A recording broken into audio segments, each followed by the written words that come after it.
Не стивнуваат реакциите од невозрастните граѓани во Македонија. Зголемувањето на пензиите за 1,2%, односно за речиси 100 денари е добро, но ниту малку не е доволно зашто не може да се покријат основните трошоци, вели за Алфа председателката на Сдруженијето на пензионери Станка Трајкова. Таа вели дека минималното покачување било согласно податоците на државната статистика и дека било оправдан револтот на пензионерите за ниската сума. Сето тоа гледано од аспект на корисниците на пензија,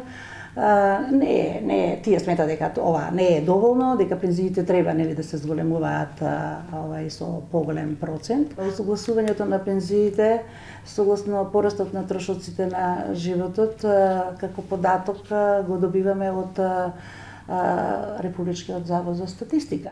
Од Сдруженијето на пензионери инсистираа да се смени законот за пензионерите, зашто ваквото решение не било добро. Рече дека растот на пензиите требало да се движи согласно зголемувањето на минималната и просечната плата. Овој предлог значи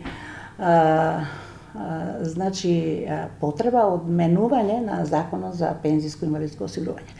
Пред ние да ги дадеме овие предлози, исто така направивме согледување и во земјите од нашето окружување. И Словенија, и Хрватска, и Црна Гора ги користат овие два параметри за усогласување на пензиите, значи дел од платите, дел од трошоците на животот.